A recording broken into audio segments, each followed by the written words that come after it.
uliendea ball nje tukiwa naye kwa nyumba? Ni kwa sababu huku ana time.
Good evening.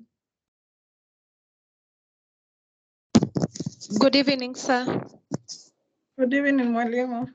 Good evening. Welcome to today's session.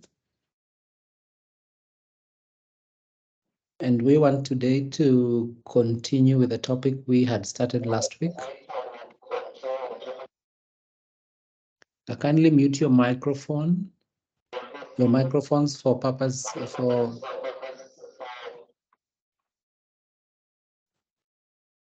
so that we have decorous proceedings. There's somebody who has a leaking microphone that's creating an echo.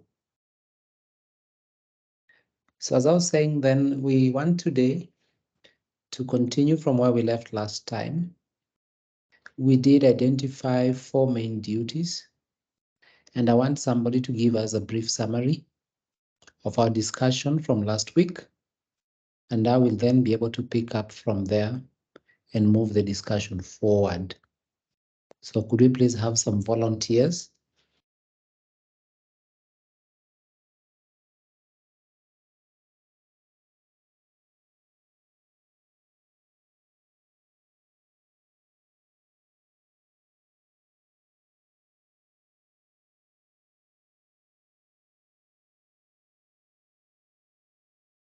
Let's have somebody volunteer to summarize. Yes, Mr. Gashoki, thank you. Feel free to proceed. Thank you. Good evening, sir, and everyone else. Good evening. Last week we had the privilege of looking at the duties of an advocate, and we essentially came up with 4 critical duties of an advocate. 1, being duty to the court. 2nd one, being duty to the client. 3rd one, being duty to the profession, and the 4th one, being duty to self. We were able to come up with provisions that came up with these particular duties, both constitutionally and the other statutes provided therein. And when it comes to duty to court, we said, whereas cases and matters will always come to an end, the court will always remain. And as an advocate, you have a duty to help the court to uphold the rule of law, as opposed to trying to compromise for the benefit of your client. When it comes to your client, as an advocate, you've got a duty to tell them the truth, and you have a duty to stand in for them and represent them equally well in court, not necessarily to win the matter, but to again help the court expedite to get to know the truth. This way, we give an example of the just concluded presidential election petition, where the petitioners had hired lawyers or other advocates to represent them in court. That did not guarantee them of a win, but rather a conduit to examine the processes of our law. And this way, we say this one does not only help the court, but it also helps our jurisprudence to grow every one day. Duty to self is to the essence that as an advocate, you need to have a name to keep. You have a name to make. You do not have to compromise your standards. You do not have to mess who you are, for you need yet another client tomorrow. And lastly, duty to profession, we say this a profession with peer review. And essentially, we're saying that my action as an advocate would also dent the image of other advocates. In this case now, I ought to uphold my integrity and my duty to the profession as a checkered profession. Basically, that was the much we did, but I wouldn't mind having my colleagues also contribute to it. Thank you. Anybody else? Anybody else who wants to volunteer? Yes, Mr. Okello, proceed. Thank you so much. Adding on to what my good colleague has mentioned, I think from the very onset, we looked into the role of advocates from a number of prongs, but including being facilitators of justice, which we refer to being fairness.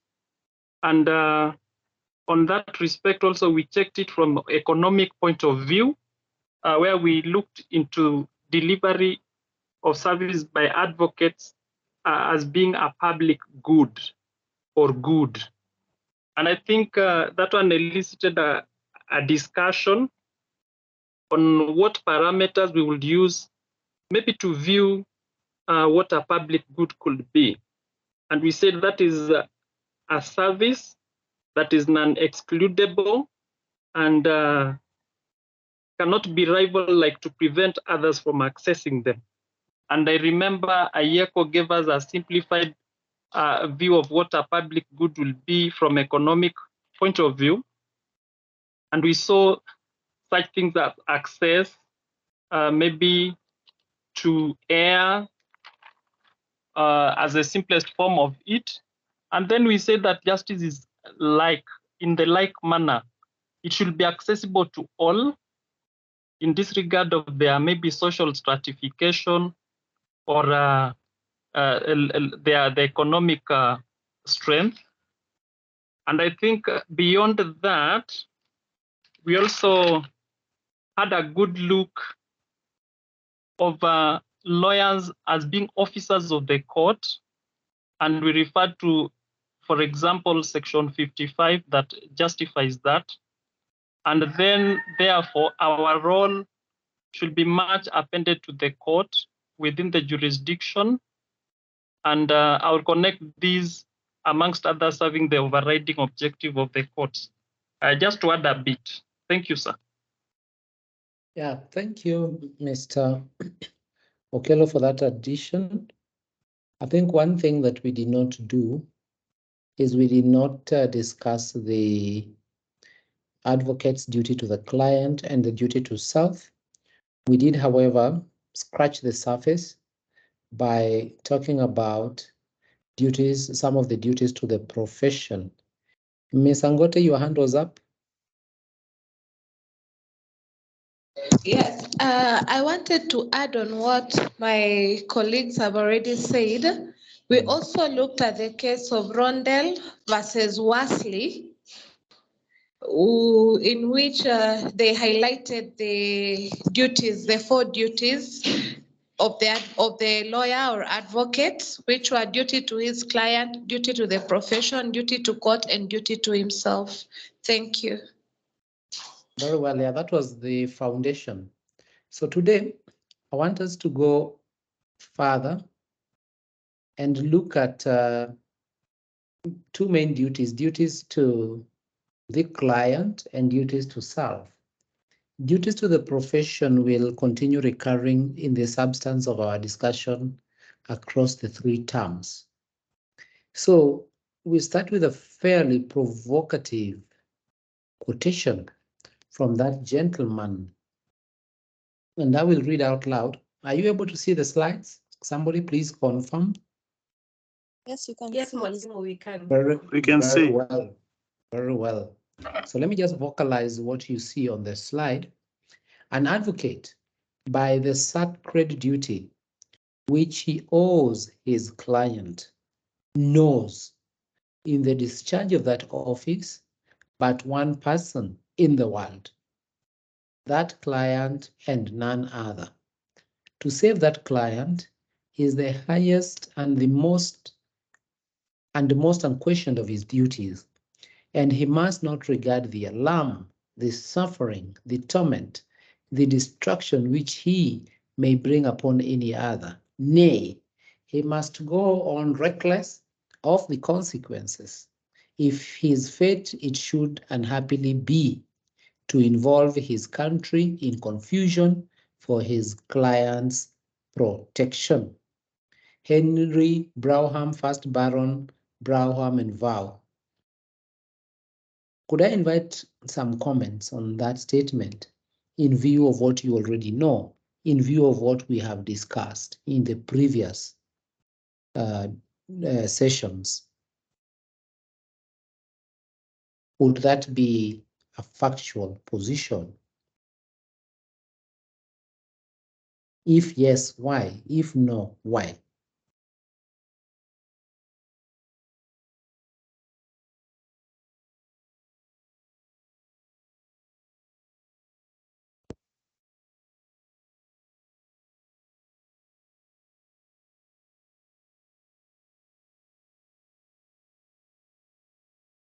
Let's save time, ladies and gentlemen. Let's save time. Yes, Ms. Otieno.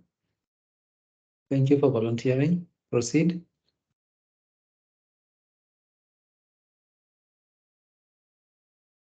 Ms. Otieno, you are muted. We can't hear you. Okay, thank you, Mal. According to me, I think this view is encouraging advocates to put their clients first, irrespective of the rules that want. And he has to win the client's case, no matter who he steps on, be it the court, be it the other advocate, or the other client, or be it the public. So this view puts the client above the duty to court, above duty to fellow advocate or the opposing advocate, and duty to the public. Okay. Very well. Yes, Ms. Angote. Mine, it's a no, because if we go by all this, that means an advocate will be allowing himself to be used as a weapon, and therefore he'll fail in the in his duties to the court and other duties. Thank you. So if I understand you correctly, you're saying he will become a hired gun. Yes. And if he becomes a hired gun, then he does not remain true to his calling. Let me hear Mr. Elmoge Hashim. Yes, thank you. I think from my humble perspective, this is a situation that puts the duty to client more supreme than the duty to the court, because the statement by the gentleman says that the only person that matters to the advocate should be his client. And what matters to him is only the safety of that person, which will be the highest duty. And he describes it in such a way that he says he should go on reckless as to the consequence of what will come out of the duty to safeguard the interest of the client, and therefore recklessness probably to the extent of compromising the duty to court. And he should, to the extent of involving, even if it means involving his country in confusion for the client's protection. And therefore, I think even the entire country is subordinated to the interest of the client. And I think as much as I agree that the protection of the client should mean so much to the advocate, but then making it supreme than the duty to the court is a bit taking it higher than it should be. Thank you, sir. Okay, that is taking it much higher than it ought to be. Yes, sir. Okay, very well. Let me hear. I thought there was gender balance. I see no gender balance. Let's hear Mr. Mwangi. Oh, thank you. I agree with the Henry program to some extent, because as an advocate, who is my boss here? Even if there is that overriding objective of an advocate's duty to the court, who is the boss here?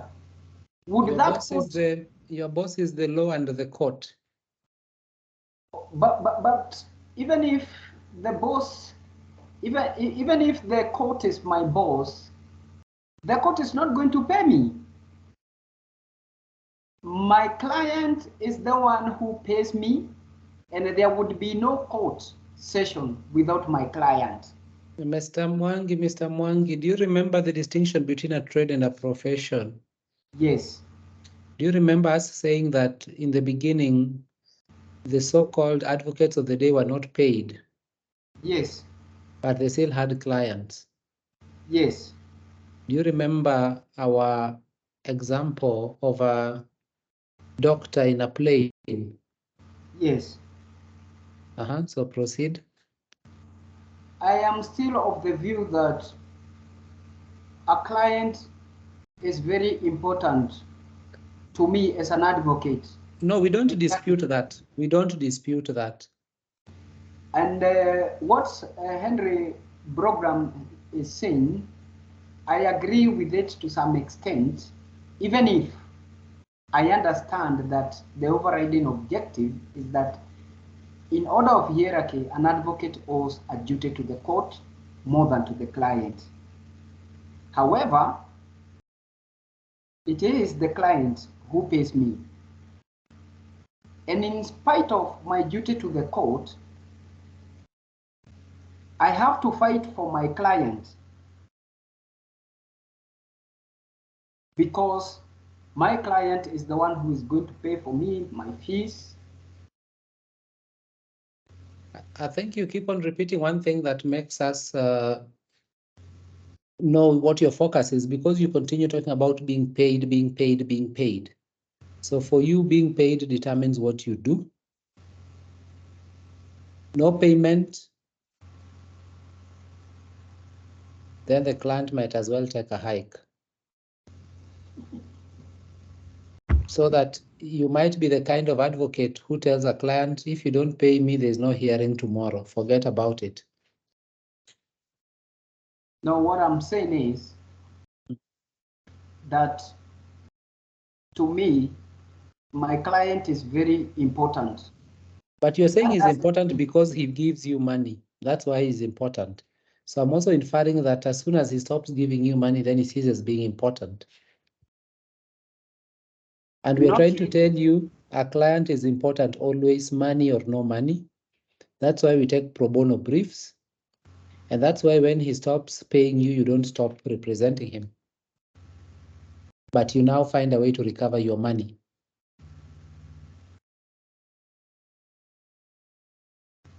So that if he is the person who is more supreme, informed by the incentive you will derive, because you say he's my boss, which I find a bit strange. That description paints a picture of a trade. How can somebody who is illiterate of the law be your boss? Who advises who, and who has greater control over who? Does the client have control over you, or you have control over the client? I have control over the client, yes. Yes. Because they're coming to me for legal advice and representation. Mm-hmm. But somehow, the goal of an advocate in relation to the client is to fight for the client. So I said, to some extent, not in entirety, to some extent, I agree with Henry Brogan that an advocate should see a client as a very, very important element when going to court, because a court would not be a court without a client. We need clients for courts to make decisions. And therefore, I think you're misreading. I think you're misreading the quotation. Nobody has said we do away with clients. I don't think that is the suggestion there. And if I were to contextualize that suggestion as I understand it, is a client is represented within certain limits and his rights or her rights are not absolute. So that when you introduce a question of a client is a very important person, then you are inviting us to, Mr. Oyugi, we do not need your camera. You distract the whole class. So that the answer you're giving us an answer to a question nobody has asked. all right, I rest at that point. Very well. Let me hear Miss Muraya. I saw her hand up.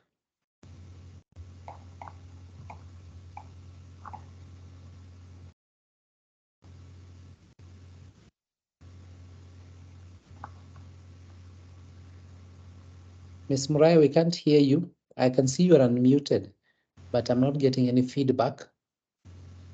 Okay, can you hear me now? Very clearly. Okay, so I'm of the opinion that the first duty that an advocate owes is to the law and to the Constitution, and second is to the client. And your duty as an advocate is to defend the client within the bounds of the law. Otherwise, if you go against the law, then otherwise you make the law. How do I say this? The law is paramount to the client. Mm-hmm. And as far as the client is owed his rights, and you are supposed to defend the clients based on those rights. Mm-hmm. And but not against the law, regardless of fees. Okay, Mr. Oseko.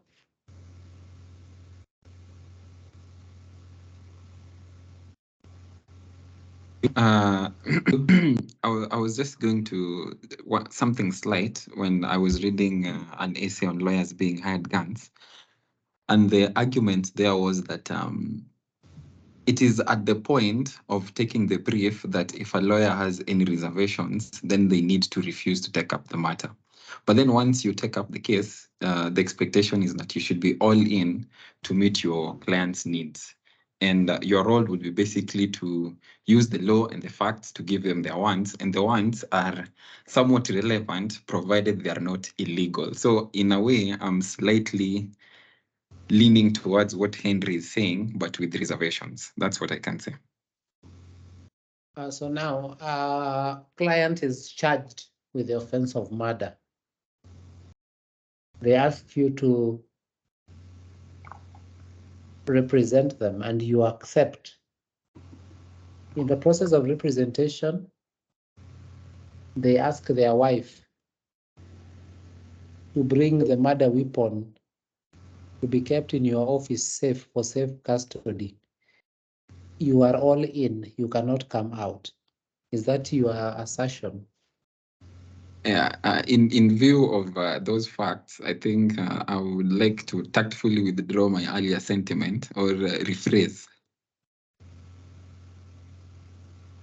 Okay, there's a good reason why we have in civil proceedings an application called an application to cease from acting. Okay? Yeah. Yeah, but we will also see the scenario that we have here as we go along.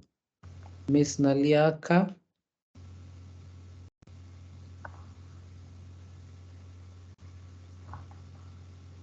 Proceed. You are muted. We can't hear you. Okay, so from the passage. Raise your volume a bit. We can't hear you, albeit faintly. Okay. Can you hear me now? Am I audible enough? Yeah, that's better. Okay. The passage, this passage, I think that it suggests that an advocate has a singular focus on their client and the best interest of the client, even if it means disregarding the negative consequences that may arise for others. And it also means that the advocate's duty, therefore, is to save their client by any means necessary, even if it comes at a great cost to themselves or even others, and that an advocate should separate their duty to their client from their duty to their own country as a patriot, and also that the advocate should be willing to go to great lengths and take risks to protect their clients, even if it means causing problems for their country. Yeah, I think that's what I understand. Okay, Kulei Valentine.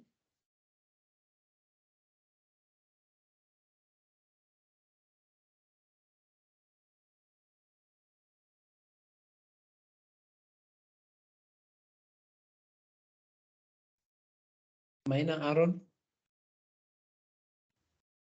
Okay, can you hear me? Yeah, I can hear you loud and clear. All right. So what I think is that such a quotation should be viewed on two perspectives. Now, on one hand, there are several of my colleagues that have talked about advocates being hired guns. To that extent, I agree in such as when, with the example that you've given of a client with a murder charge comes to you, most clients in such scenarios will tell you that it does not matter how you get the charges cleared as long as they are cleared. So they will tell you to do whatever it is you think is necessary for you to actually clear them of those charges. But what differentiates a good lawyer from a great one is that an advocate needs to be able to use all means necessary within the confines of the laws available to them to be able to clear those charges. Now, if you have an advocate that feels that the only way that they can have their client cleared of murder charges is to they themselves also circumvent or rather go beyond the powers mandated to them as an officer of the court, then that is someone that does not work to the efforts of the client, but rather their own, because it becomes about them wanting to win rather than clearing their client. Now, in such a circumstance, that is actually how you find malpractice suits being born, because if an advocate goes beyond that which is expected of them, then it no longer becomes serving the purposes of the client, but rather their own need to win clouds their judgment. That's what I think. Very well. Yeah, I think let's continue. I'll perhaps give the remaining hands a chance at a later stage. But we then, in the context of this quotation, need to define who is a client.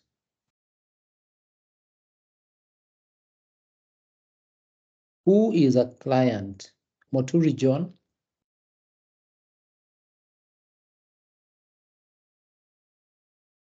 Oh, sorry, I wanted to contribute to the earlier discussion. But you're an advocate, you have the ability to think on your feet. Yes, a client is any person who comes to an advocate in need of help on any legal matter. Anyone who comes to an advocate in need of help Yeah, on any legal matter. Any other matter. So if you come in need of help and you don't pay the advocate, are you the advocate's client? If we borrow from Mr. Mwangi's submissions a while ago. So from the definition of from the definition of a profession, we owe more to public duty than to the gain that we gain from our the people we interact with, especially customers. Okay. So it's our public duty to help anybody who comes to us before we come to the issue of payment or benefits that we get from that. Okay, a client is defined in Section 2 of the Advocates Act. And Section 2 of the Advocates Act defines a client as client includes any person who, as a principal or on behalf of another, or as a trustee or personal representative, or in any other capacity, has power, express or implied, to retain or employ, and retains or employs, or is about to retain or employ an advocate, and any person who is or may be liable to pay an advocate any costs. That is the definition of a client. And I particularly want to highlight the fact that he or is about to retain or employ an advocate. If an advocate comes to you and you sit with them, you listen to them, they disclose the facts of their case, and you do not ultimately represent them, would you say they are clients or they are not clients? Kindly put your hands down after each session so that I can be clear that you are a new hand and you want to contribute. Or else what I tend to do is I tend to ignore hands that don't go down and give an opportunity to new hands. In those circumstances, is that individual a client or not?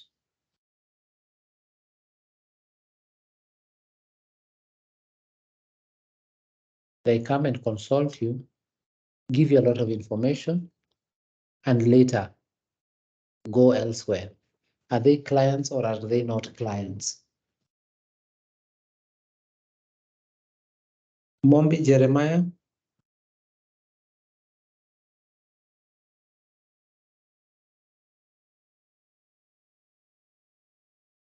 Mr. Otieno Winston. Yes, good evening, Mwalimu. Good evening. As per your definition given under Section 2 of the Advocates Act, I believe that that definition will encompass that the issue of is about to be retained. So the retainer does not require that the advocate should only act in contentious issues, even non-contentious issue like issuing advice, legal advice. So even opinion, making legal opinion. So they will qualify to be your client. If they come to your office and you give them opinion, they are your client. Okay. Ondari Linda.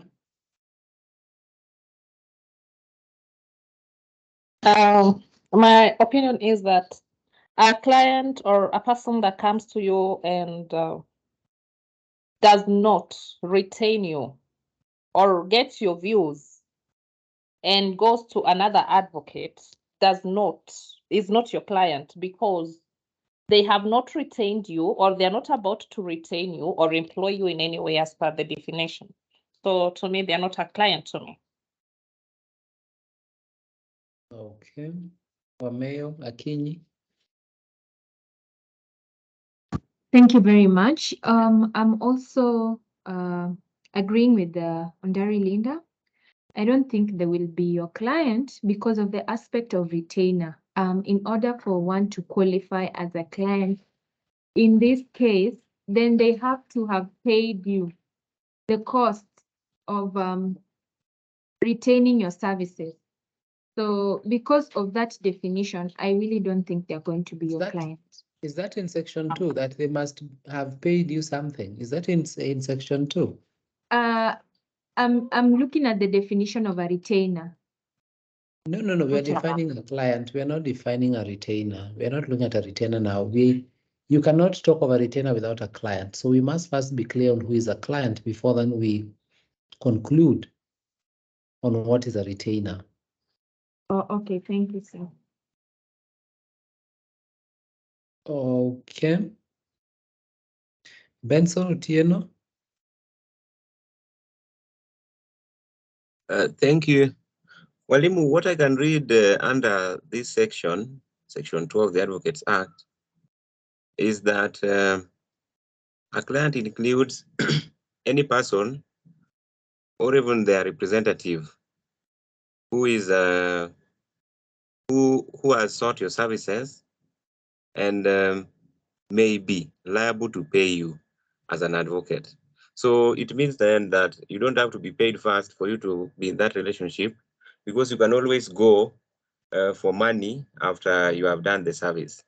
So another Assuming it is pro bono, does that change the definition? If it is pro bono,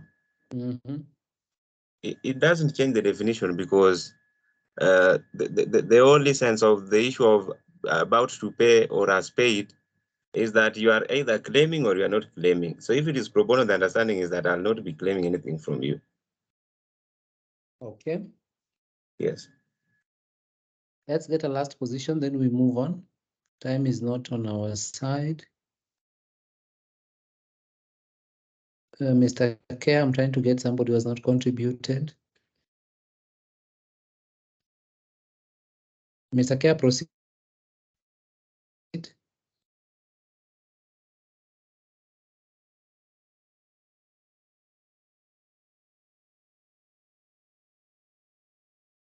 Ladies and gentlemen, to cut to the chase, I would tell you that somebody who is and who subsequently does not retain you is your client.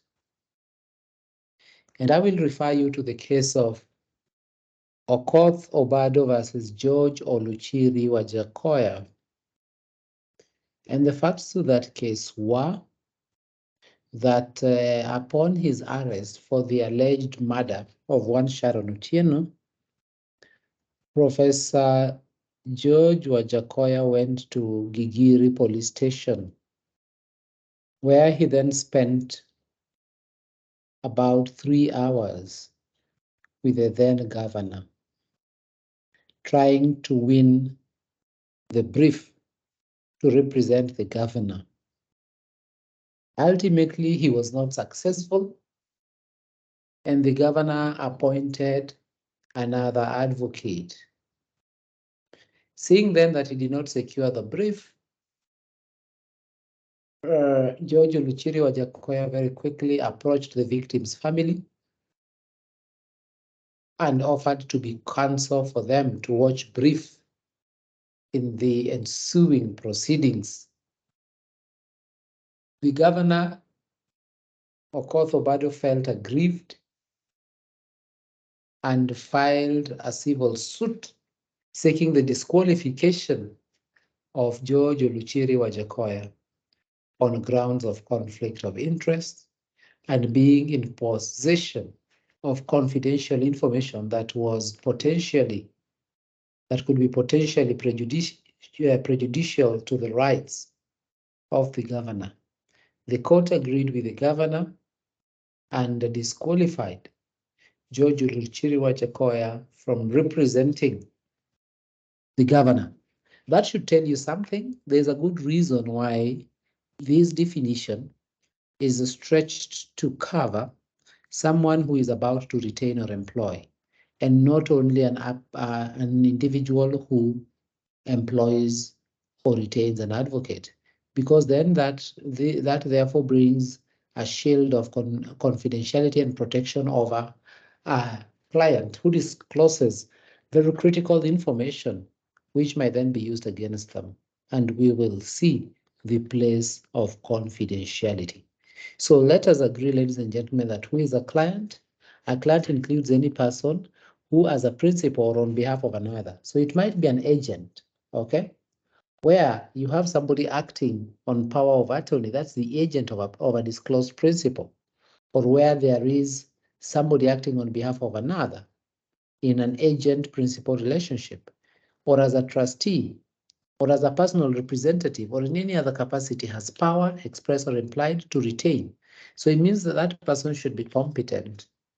If you are without capacity, then it means you do not come under the rubric anticipated or contemplated under Section 2 of the Advocates Act. And then such a person is about to retain and or employ, and actually retains or employs. And of course, such a person may also be liable to pay an advocate any costs. Having defined an a client, ladies and gentlemen, the definition, as I have said, is informed by the need to protect potentially confidential information. And in that case, the court stated of the duty of confidentiality imposed on an employer. A, the protected information must concern specific skills and not general information in the public domain. 2, information relating to legal activities that are taken by the employer either independently or in cahoots with the employee does not qualify for protection under the duty of confidentiality. To the contrary, in such cases, the employer is under a duty of disclosure. The duty of confidentiality is not vitiated by the absence of a written confidential agreement or clause. The protected information must be specific, proprietary value, because not every piece of information you gather is confidential. The reason why we discuss this, ladies and gentlemen, is because there will be that point where an advocate and a client alleges that you are conflicted and you cannot act for another party because you already represented them or they were already your client. It would then be necessary at times to inquire into the nature of confidential information that the parties are alleging and its potential effects. You have all, however, to be careful. There are other individuals who will approach you not for the reasons of winning or retaining you, but rather for the reasons of disqualifying you, so that if they know you are the best advocate in a certain area, and an adversary is likely to retain you, and they do not have the money to retain you, all they need is to purport to retain you. And when you now are ready to act for the adversary, they will say, look, this gentleman or this lady is conflicted, and therefore they cannot represent the other side because previously they have acted for me. And in acting for me, I was able to disclose fairly confidential information. And that then is why we try to characterize what is confidential information. So when you talk about confidentiality, it creates an environment of trust between a client and an advocate that allows full disclosure of sensitive information. There is a case I'm now dealing with. It's a fresh case that I've just taken up. And somebody is trying to assert their rights to a certain intellectual property that they allege has been appropriated by other individuals to their detriment. But the more I keep on reading that file, the more I keep on having the gut feeling that there is a lot of material non-disclosure, because I stumble upon letters and documents that point to a falling out between the entities that now owned the contested intellectual property, with the effect then that in that falling out, the question would be who is the rightful owner of the intellectual property, or are the owners allowed to transition out of a previous arrangement or agreement with their intellectual property. And so I will need to sit my client down and be very candid with them, because the challenge of going to court, if you do not have full disclosure, is that by the time the responses start coming from the other side, then you start feeling like a fool. You now say you want to amend this, you want to amend that, you want to amend this. And I mean, it can be a very devastating exercise. So then confidentiality creates the appropriate environment, because if you know that you will tell somebody something and it will not leak, if you have the assurance that you can confide in somebody, then that means you will be more open, you will be more forthcoming in terms of the details of the issue at hand. One of the characteristics we did highlight, or we did underscore, of a profession was the close ministration in an unusual manner. And therefore, the question of information disclosed in an environment of trust is fundamental. But confidentiality also enables an advocate to competently represent a client, since absence of full disclosure may lead to an ambush in court. And that's why I'm telling you that if I proceed to court with the information I have, and I have now, through review of the documents, developed some misgivings about the forthrightness of my client, then I'm unlikely to succeed, because there are a lot of gray areas that need to be ironed out and explained by the instructing client. If you are not well instructed, if you are instructed on the basis of falsehoods, half-truths, then you will be very, very surprised in court. And you do not want your client to do that to you. So be clear, explain to your client the necessity of full and frank disclosure, as we call it in law. The fiduciary nature of the advocate's work prohibits disclosure of confidential information to third parties, and that's by dint of Section 134 of the Evidence Act Cap 80 laws of Kenya. Confidentiality includes interpreters, advocates, and clerks.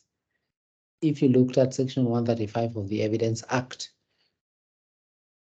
So your clients are not allowed to kiss and tell, whereas you are allowed to, you are supposed to zip.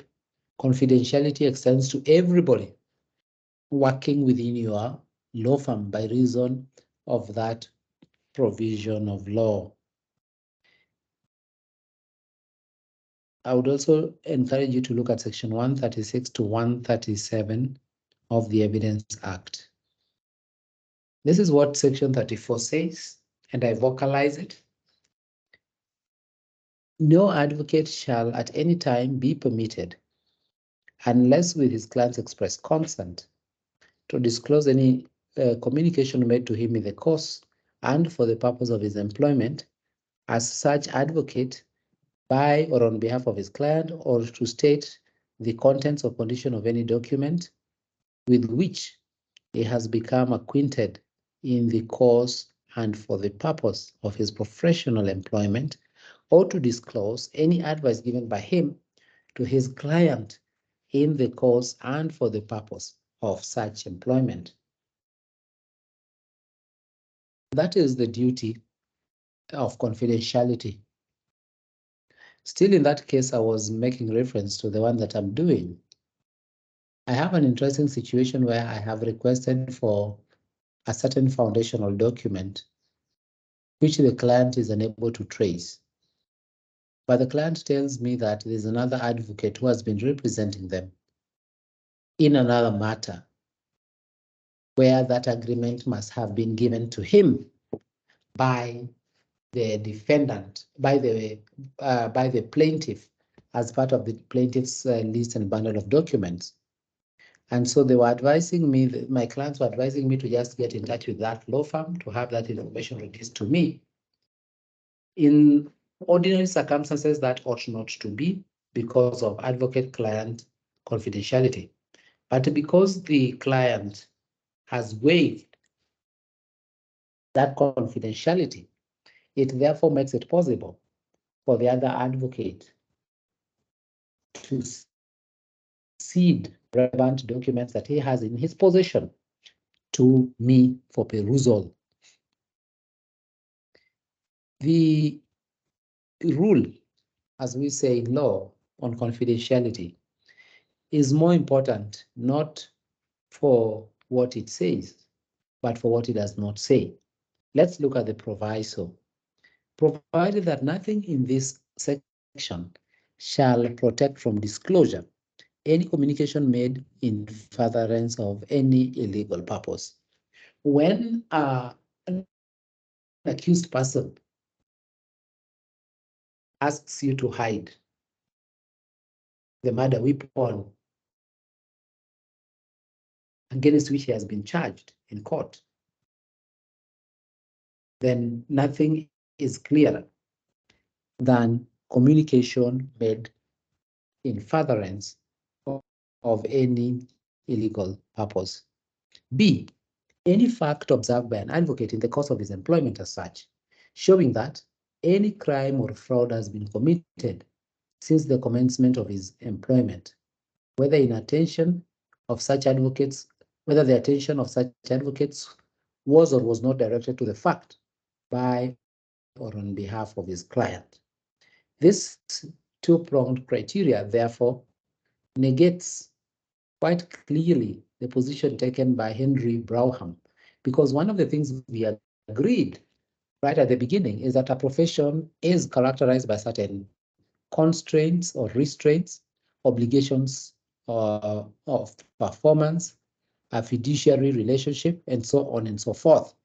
So that if we were to go by what Lord Brougham is saying, we will need to jettison out of the window considerations of restrictions, assessments of performance, obligations, and so on and so forth. Amen. Question.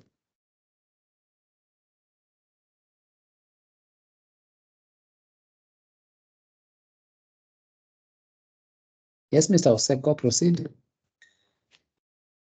Yeah, on the issue of confidentiality, when during mediation and you're building a rapport with the disputants, usually we start by saying that what you share with us will be strictly confidential. It shall not be produced anywhere unless you consent to the same. Do you think that maybe we could use the same, where as an advocate, when you're building rapport with the client, you can if the client consents to you divulging that information, can you then do it? Do we maybe should? Yeah. Hello. Full question. So just pause it again. Oh, I'm asking, in mediation, usually when building rapport with the client, The rest we of the class restate hear that. me. Yeah, we lost you for a moment. You keep freezing. Can the rest of the class hear me? Now Yes, we we can, but you keep Yes. freezing as the Or president it's, says. or it's, are you able to hear me? Yeah, I keep on seeing, I think it's a fluctuation in the internet because I keep on getting a flash that my system, I think, is hanging. So, Mr. Oseko, just pose your question afresh. I was saying during mediation, we usually, when building rapport with the clients, or the disputants, we tell them that what they share is going to be strictly confidential unless they consent to that information being given out or used elsewhere. Do you think that maybe if we were to have the same, can an advocate be allowed to divulge information? What impact would it have on the profession if the client consents?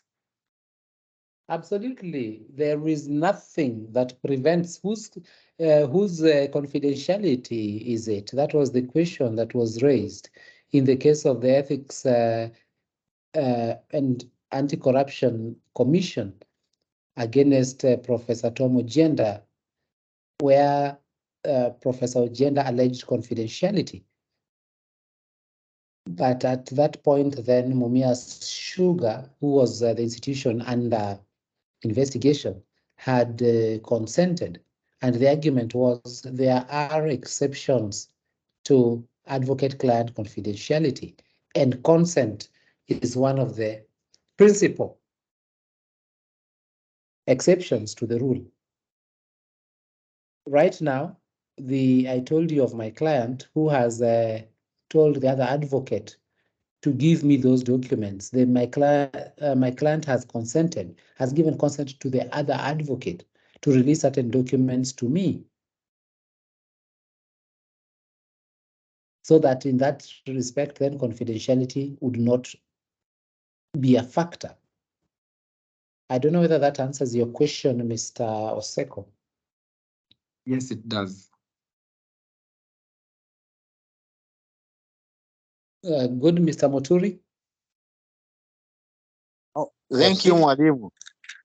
In the scenario you have just given us about an advocate becoming aware of an illegal activity of the client, apart from the duty of confidentiality being waived, does it oblige the advocate to go to the relevant authority and disclose that what the client is doing?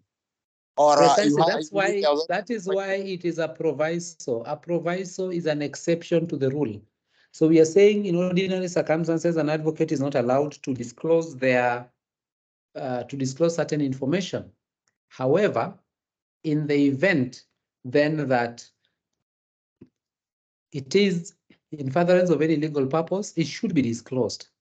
If the advocate observes that from the point at which he was employed, subsequent events point to the commission of a crime or an offense, then he should disclose. That is precisely what the Section 134(1) of the Evidence Act is saying.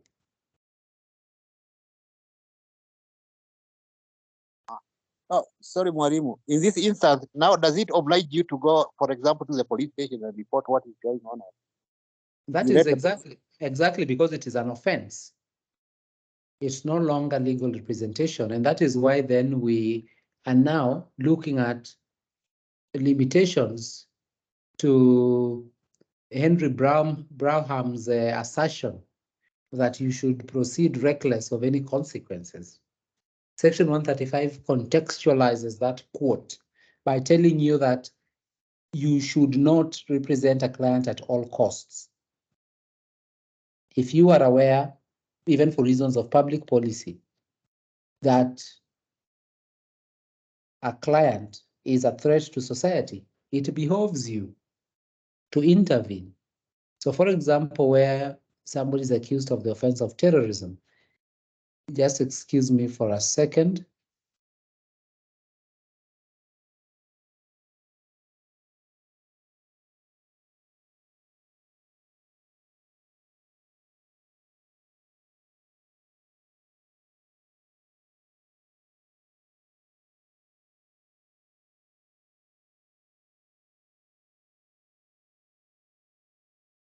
and they inform you that in fact, he is the only one who's been arrested. There are 3 active individuals who are going to blow specific buildings up. Do you plead confidentiality? Or what do you do? Mr. Moturi? Yeah, you breach confidentiality. You don't breach, because the law allows you in those circumstances to invoke the exceptions to the rule of confidentiality. Ms. Gichana? Proceed. I have a question that is quite similar to the previous speaker, and I just needed you to clarify on section Yes. 134(1)(b).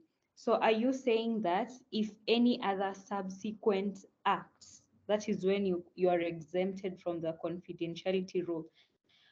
So for instance, if I am defending a client who has been accused of murder, I cannot breach confidentiality unless I become aware that he is intending to commit yet another murder. Is that what you're saying? Precisely. It does protect previous acts of the accused.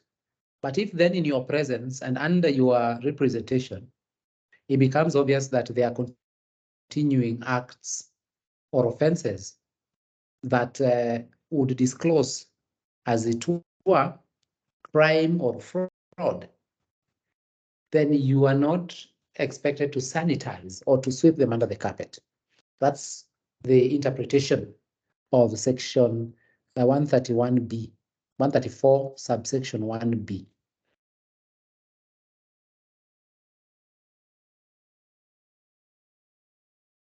Are you answered, Ms. Gishana?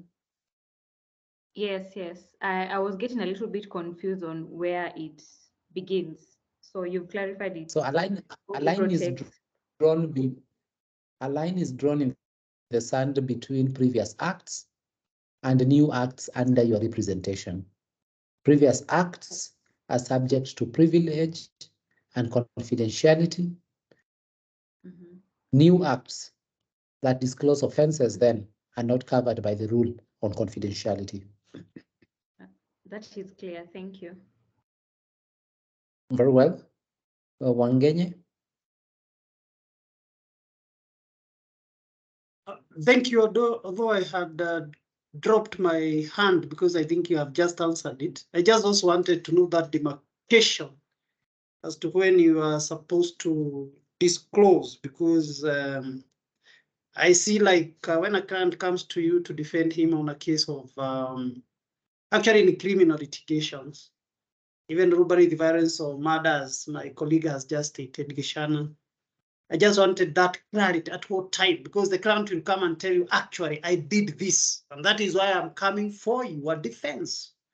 Then by maybe disclosing to the authority, you're even implicating your client more and even damaging him more than before the time he came for your legal representation.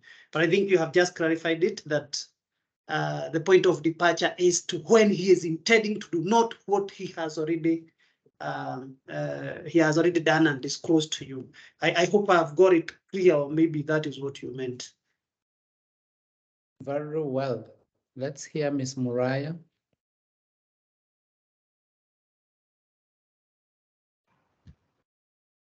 Mwalimu? Yes, please. You are muted. Ms. Muraya, we can't hear you. You are muted. Let's hear Mr. Elmoge Hashim. Yes, sir. My question is, before the advocate invokes section 134(1)(b), is there an exception of an exception, in the sense that does he have the chance or the opportunity to advise the client against the commission of what he deems to be an offense before he reports, because the client could be doing the same out of frustration, out of stress, out of ignorance, and he probably doesn't understand that amount. So is there a space for advice against the commission of what he might be doing? I don't see it in the Evidence Act. Thank you. Very well. I think all questions are answered. So let's go on. Quiriga. Thank you, Mwalimu. So I wanted to ask, like, now in the course of employment, if I am representing a client like... It is called the Employment and Labor Relations Court. You leave such references to lay persons. You are a lawyer and you should know it with specificity. The Employment and Labor Relations Court. I believe that's what you mean. What I was referring to is now that a client has sought my services, yes, say on an offense of murder, yes, and then in the course of representing that client, they commit another crime. So is that still covered?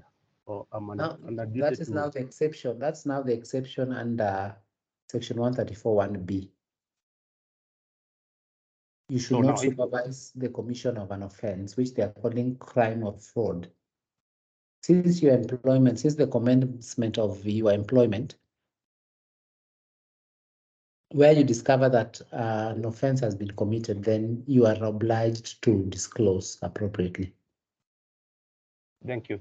So my question was, then yes, in that case, if they come again to me, I'm in the course of representing them on an offense of murder, they come to me again on a different crime, am I supposed to, under duty to report that? Absolutely not. That is different, because I have had a situation where you have a client who is charged before multiple courts successively. That is not what falls under Section 134(1)(b). Like, I do remember when I just started practice, my master then used to represent a gentleman who was in several offenses in several courts. So one day he's just moving from one court to another. He was a serial obtainer. He used to obtain money by false pretenses. And so he pays a bond here, he escapes, he pays this as he waits for another. So I think that is entirely different from where you can clearly see that this gentleman has committed an offense, or is asking you to be an accessory to, or an accomplice. But where then he's giving you a different brief, that is entirely different.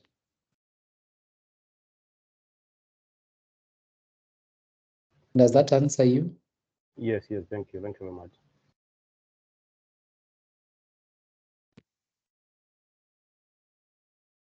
Mr. Igecha? Thank you, Mwalimu.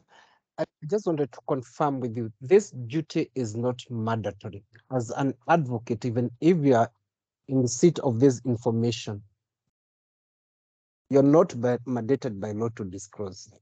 And when I'm seeking clarity on this, I have in mind the late SK Ndungi advocate, who was shot in town some years back.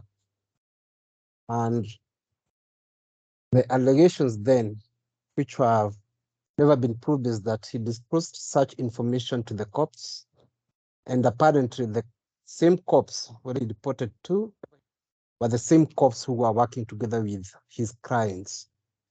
So I just need your clarity on that. You don't have to report.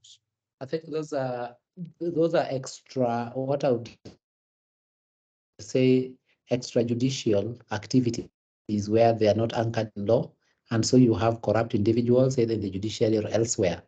But really looking at that proviso, it is cushed, as we say, in mandatory terms, provided that nothing in this section shall protect from disclosure.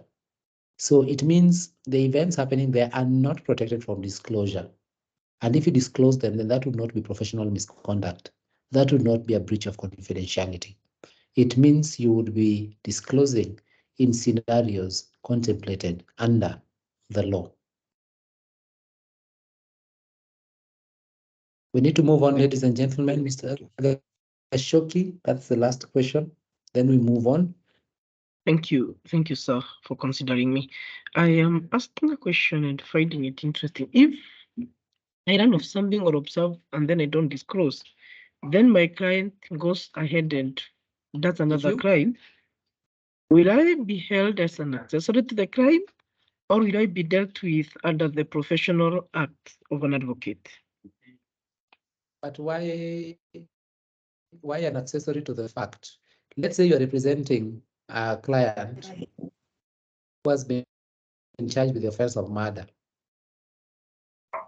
Okay, then the client is out. The client is out on bail. Are we together? Mr. Gashoki, zero Joan, mute your microphone.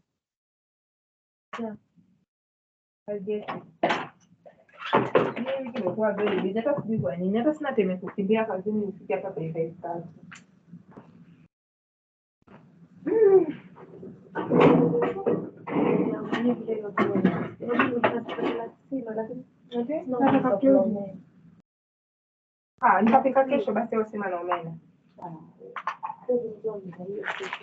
Okay? Kwa hivyo ndio hiyo siku.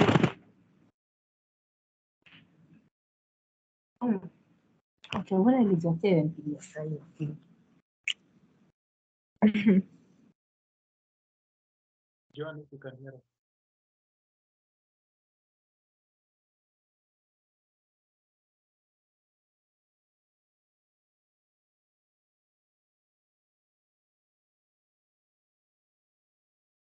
So, Mr. Gashoki, I was asking you before somebody Yes, rudely sir. interrupted our session. Sorry for that. If you have a client who has been charged with the offense of murder, the client is out on bail, then subsequent to that charge, I can't hear you well, sir. You're breaking down. do you become an accessory or an accomplice? You're really breaking down. Yeah. Are you able to hear me? Now you're a bit audible, yes. Yeah, I'm not sure whether it's general or maybe it's from your end. If you have a client charged with the offense of murder, who is out on bail, okay? Yeah. Then while out on bail, he's charged with a subsequent offense of rape. How are you an accomplice to that client? So I would request that we use an incident of, let's use robbery with violence or robbery. Yes. I know and I learned of my client in the process of me representing my client. I learned that my client is intending or planning to commit a further robbery. Before I disclose, it happens. So the first offense is robbery with violence. Assuming it is robbery with violence. And then while I'm representing that client, I make an observation as per section 134(1)(b) that I'm supposed to disclose because I'm no longer under the duty of confidentiality. But then I do not disclose the same. I perhaps even accuse myself out of the same knowledge from representing the same client. And then that means I do not protect the other second occurrence. Subsequently, it happens. So under what law will I be dealt with as an advocate? Because failing to disclose or even a terrorist act that my client intends to again bomb another building in Nairobi, then they happen to do it right after that, and I have not disclosed. Will I be held liable under the Penal Code or under the Advocate Ethics Act? That one is under the Penal Code. That's under the Penal code because it is in furtherance of a crime. So we will come across situations where criminal conduct, but it would also be professional misconduct. That says then there is a simple way I can easily be transferred from an advocate to a co-accused for my failure to disclose. Very easily. That does happen. I've actually seen situations where an advocate moves from representing the client into being an accomplice and a co-accused.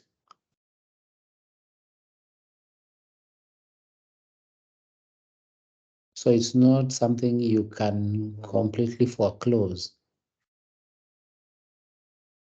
The protection given by subsection 1 of this shall continue after the employer. Hence, your duty of confidentiality continues even long after the representation has come to an end. It does not come to an end with a brief. You have a duty to communicate with the client. Advocates are obligated to maintain effective, frequent, and professional communication with the client. Why is that important? A client who is informed is unlikely to blame you or accuse you of doing certain things behind their backs. It keeps them in the know of how their matter is progressing. Some of these matters really take a very long time. So if you do not communicate regularly, you will one time discover that you have gone to court so many times and your client is absolutely in the dark. So good practice requires that immediately you come from court, always inform the client of what has happened in court and the next course of action. So that when I am out of court, and nowadays it is fairly convenient because I do this in the comfort of my office. So as soon as I log out or I leave the Zoom session, the first thing I do is diarize the date. After diarizing the date, the next thing I do is file the handwritten proceedings into the client file. The third thing I do is, dear so-and-so, we attended court this morning before Justice this for purposes of this. The court directed, or the other side filed an application, the court directed, and so on. The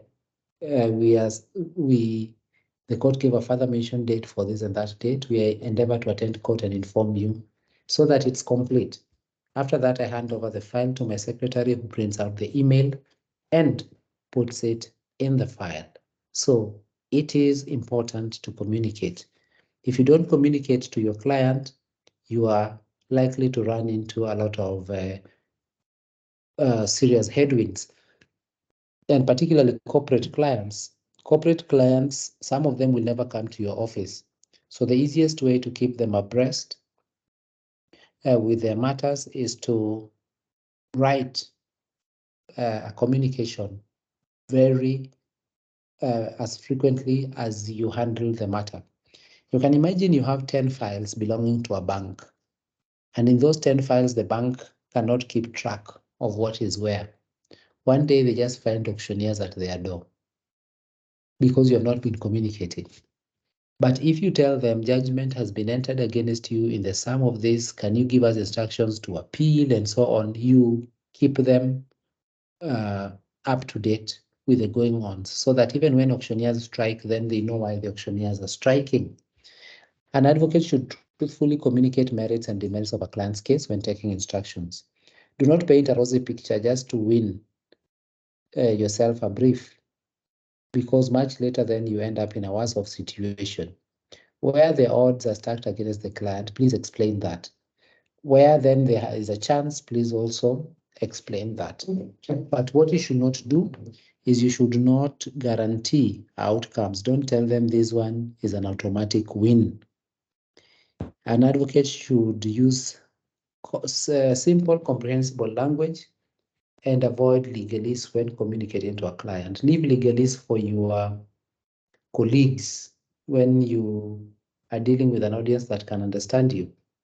But do not try to impress a client with Latin, your grasp of legal Latin phrases. That will not help. Break it down to the most comprehensible component. Break a conversation down to a level your client can understand. That therefore leaves not whittles down the room for misunderstanding. Give as much information as possible, and that will make it easier for a client to reach an informed decision on possible legal choices that they have. You should keep the client informed on the status of the matter during representation, and that's why I've told you, make it a habit to write an email before you leave your desk or immediately you come back from court, assuming you're doing a physical hearing. Write an email, and the reason why I like emails is that they help me really put down my thoughts. At times I even write emails to the client following a meeting, because I know that in 6, 7, 8 months, if I don't touch that file, I will certainly not be able to remember the substance of the meeting.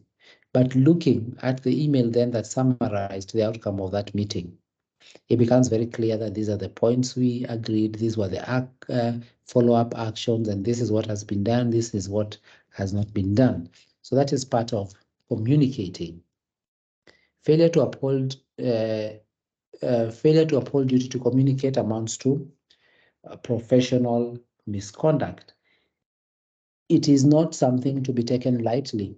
I know of situations where individuals have found themselves before the Advocates Complaints Commission and also before the Advocates Disciplinary Committee for the simple reason of failing to communicate to a client, with consequence then that a client suffered loss, harm, and or damage. Therefore, whatever you do, communicate, communicate, communicate. That makes it easier for the client to not only follow, but it will also shield you. Because when you are before the disciplinary committee, all you need to do is just remove emails, remove correspondence, and of course then that means the charges that have been brought against you will fall on their face.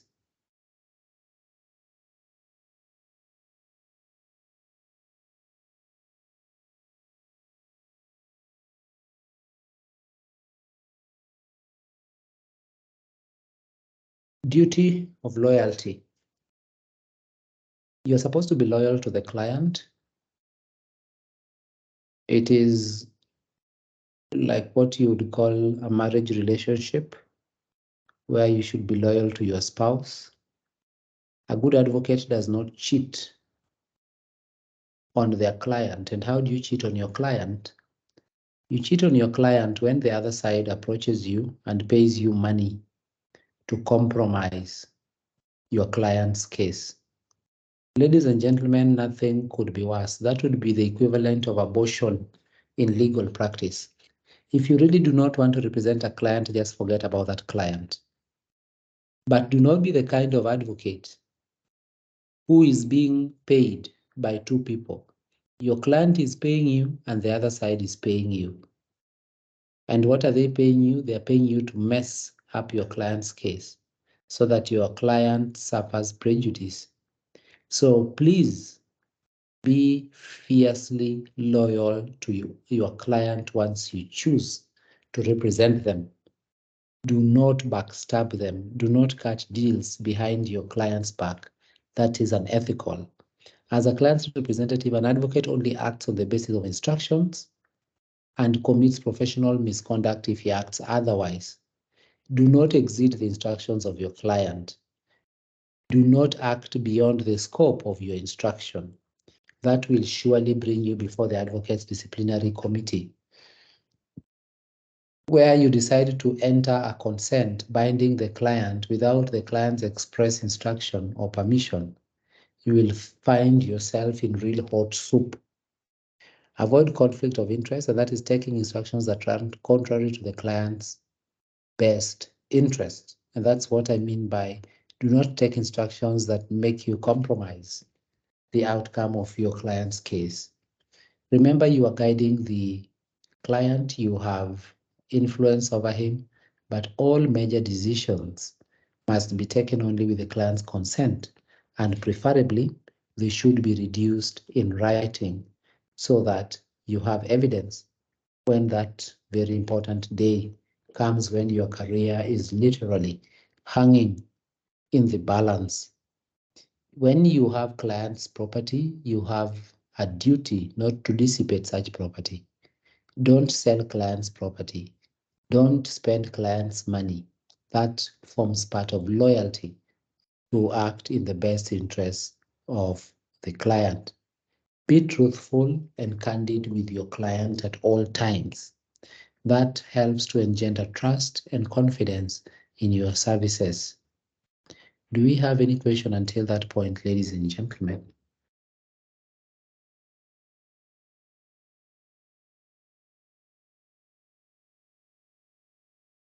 Mr. Otieno, proceed.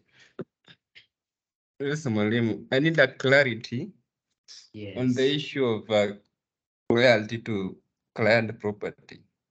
Yes. Assuming that I have a client and the law requires that I must open two accounts, the client's accounts and the advocate's account. So my question is, should I demand of interest that accrue in the client's account? And what is the practice? I mean, that is very clear. The advocate's deposit interest rules are clear that interest should in all fairness be earned for the client. But that's a question we will come to when we start discussing. Is it usually not quite confidentiality? That is not confidentiality. I think. So, if I don't remit, will I be in conflict? Absolutely. The practice is a bit mixed. You will find clients who are not interested in interest. You'll find clients who want to earn interest. A client might come to you and all they want to purchase is a house. So it does not matter that their money has been with you for 6 months. But another one will come and instruct you to deposit their money in an interest earning account. But the bottom line is, in all fairness, where interest is in question, it should be earned for the client and not for you as the advocate. I hope that answers you. Very well, it is clear. You have to represent a client competently. Don't let down a client. Do so zealously, fearlessly, and make sure that you champion the best interests of your clients, of course, within the law. Not to the extreme that Henry Braham swung the pendulum. You need to give the best you can to a client. Exhibit thoroughness and preparation in executing client's instructions. Remember, ladies and gentlemen, you are paid for this money, for this work. And even if you're not paid, you need to have a good reputation, because it is a good reputation that will earn you more work and more opportunity to serve more clients. So if you are sloppy in your work, people will discover you and avoid you, because I'm sure their clients were not so worried about money as much as they are worried about the outcome of their cases. So they are willing to pay top dollar to secure a successful outcome. But at times that successful outcome becomes elusive just because of missteps of counsel and just failure to be thorough, failure to be vigilant and to be excellent. So it's a very high bar that you should exhibit thoroughness and preparation. You will find advocates who are clearly not prepared in court. The gentleman is shuffling papers. He does not know where his documents are. You should not do that. An advocate should execute the client's brief with skill and diligence. The advocate should act for the client until conclusion of the matter, even where there is a dispute on fees, and thereafter sue for his fees. That's what I was trying to persuade Mr. Mwangi to do, because then if money is what drives you, if your outcome, your representation of the client is informed by how much is in it for you, it's just a matter of time before you become discontented. And when you become discontented, you're certainly not going to uphold professionalism.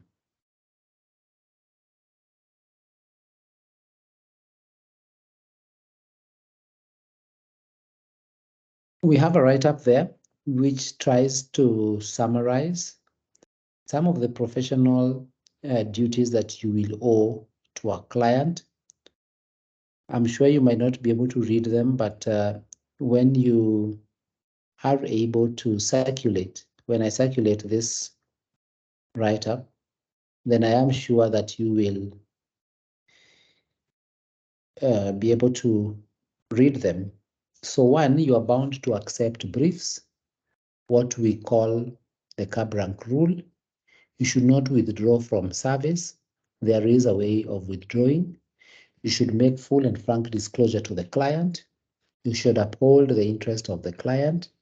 You should not suppress material or evidence. You should not disclose communications between the client and yourself as an advocate.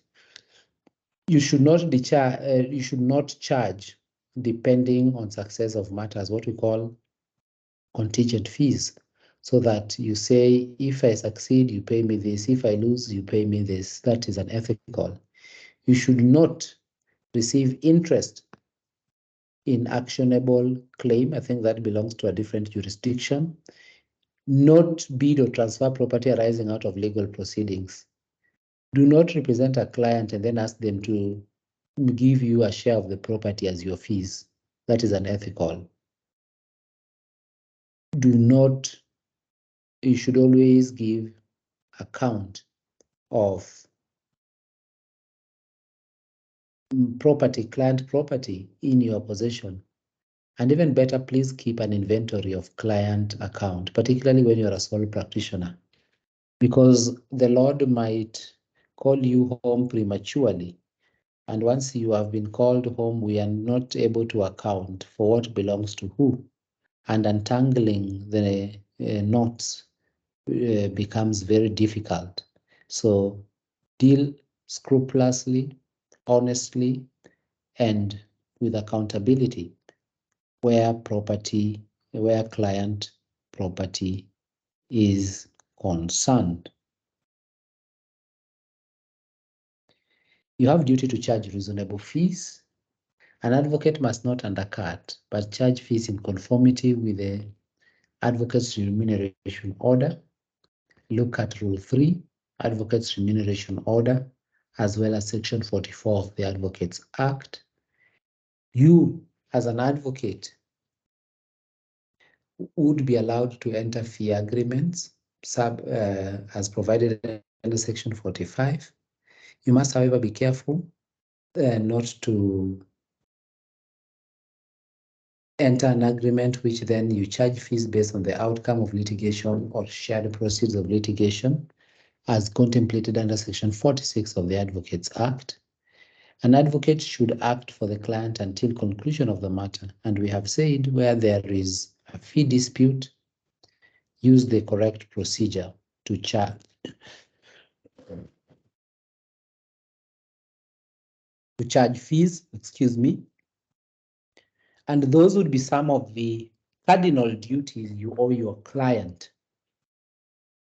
If you observe most of those duties, then I'm sure you will be an advocate in good standing for many years to come. Do we have any questions before we go yonder?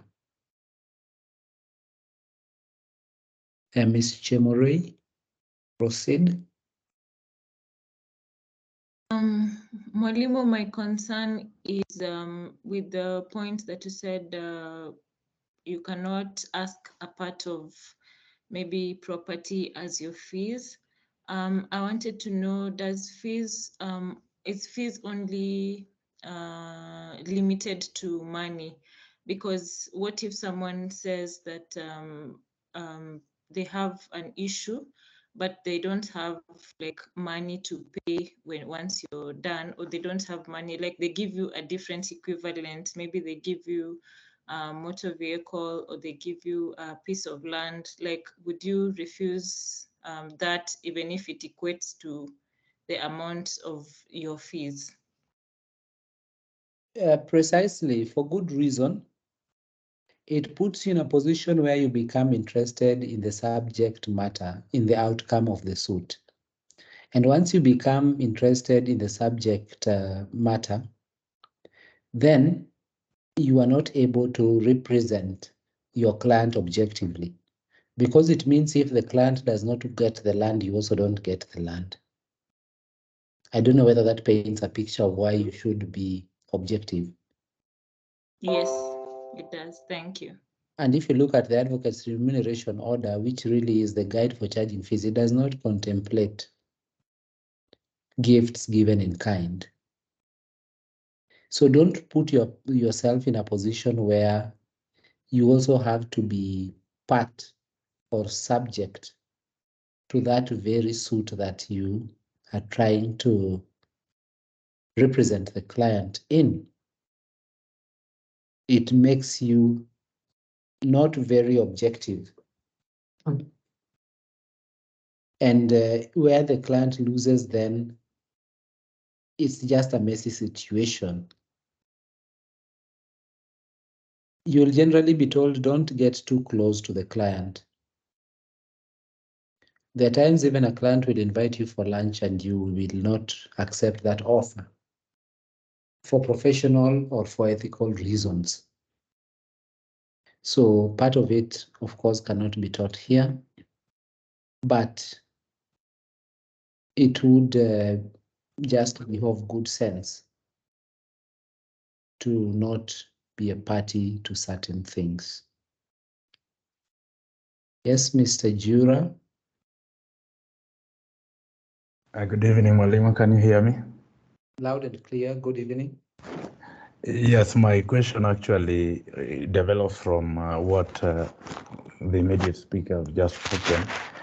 What about in cases where, like, most of the courts that are far from the city, you realize that your line has a bit of interference, so I'm not getting you quite clearly.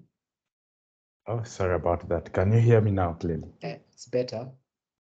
Okay, I'm asking you situations where a client wants to pay you, maybe you are just handling a totally different matter, and the client comes maybe with a cow and is saying, take this cow as part of the legal fee. Can that be permitted? It's not permitted. It will, of course, become a bit messy because have you done a valuation of the car? And what if he alleges that you forcefully took the car? I mean, it's not just one of those neat things that you want to do. To keep it professional, try to raise a fee note. So how do you raise a fee note for a car? And how is it satisfied? How do you pay VAT on it? And so on and so forth. It's just an untidy situation. Ah, makes sense. Magu, Susan? Yeah, Mwalimu, I just wanted to make a comment about Yes. what we are currently talking about. And I think things on the ground are just so different because I interact with firms whereby we do conveyancing. And in most cases, I have seen orders from courts which the client and the advocate sign consent on how they are going to pay using properties, as in you get a portion of that property that you have helped your client to secure. You, as a payment, you get a portion of that property, and the order is signed in court. Kindly bring us a sample to class and just send it to me. Then I will put it on the PowerPoint projection for everybody to read it and look at it. Mwalimu, I don't think it is safe for me because I'll. You can redact the information. We might not know the parties. You can redact it, but that is very highly unprofessional. And I wonder what court would record such consents. But why would a court record a consent in respect of fees between an advocate and a client where that fees is not contested? Or why would you record a fee agreement in court? Under which law or under which provision of the Advocates Act? Because remember, that is also subject to advocate-client confidentiality. Okay, I'll send a copy later. Good. Mr. Elmorgan? Yes, sir. We hear that, yeah, we shouldn't undercut, and that is what the rule says, but there is also a provision not to unjustifiably charge high fees. Which provision is that? Just cite it for me. Because to the best of my knowledge, the Advocate Act provides a scale below which you're not supposed to charge, but it does not say above how much you're not supposed to charge. Okay, so during Supreme Court petitions at the presidential level, we see the bills paid to advocates by clients who they represent at that level just so high. Millions of shillings are paid, 20, 30, 40 million perhaps. So is that still within the advocate's remuneration order, or is an agreement between the parties? It is within the advocate's remuneration order. The advocate's remuneration rules allow you to charge more for exceptional dispatch and complexity of matters. How do you generate a canter of documents overnight and somebody wants to pay you peanuts? Did you see those documents being served in canters? Yes, sir. So under what pressure are those advocates? What pressure are they facing to respond and to whatever the timelines? They earn every coin. Thank you, sir. So if you say you cannot charge above this much, you'll go into difficulties because you'll not be able to regulate the level of difficulty or the level of complexity. So what the taxing master tells you is, okay, charge, but justify it. So that if the taxing master thinks it is not justified, where it becomes contentious, they will tax them off. But where you have a client who is saying, I must win this election petition by all means, I'll pay you 40 million. What is the problem? So we must charge a fees equivalent to the documents carried in the canter. It's justifiable. It is, you charge the fees commensurate to the level of engagement and involvement in a matter.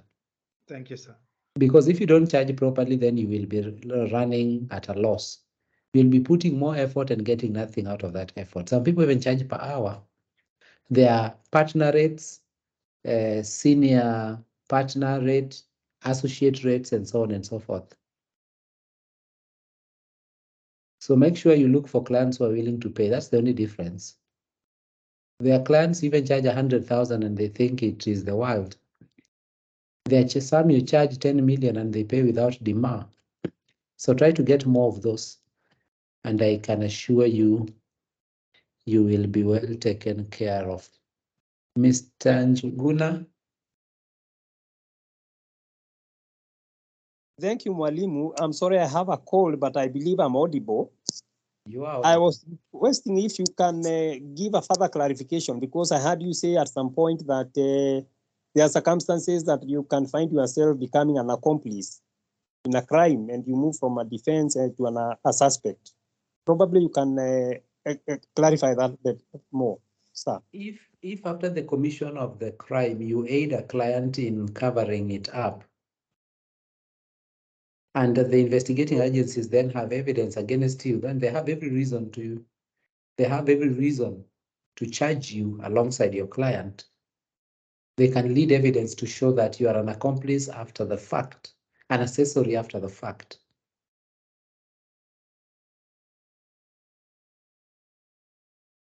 And at times you are just simply also in concert with your client, acting in concert with your client.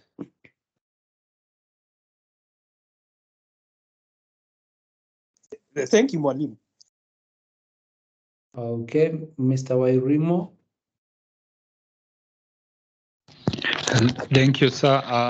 My my question, or I would like to know how you would advise a client in these two scenarios or situations.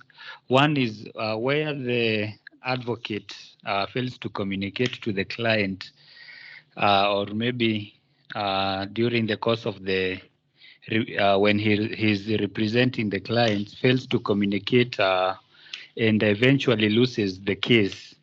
How can you advise the client? And the second situation is maybe in a running down matter where the court gives its judgment in favor of a client, but maybe the advocate fails to disclose in relation to that judgment. What will be the recourse or the advice to that client?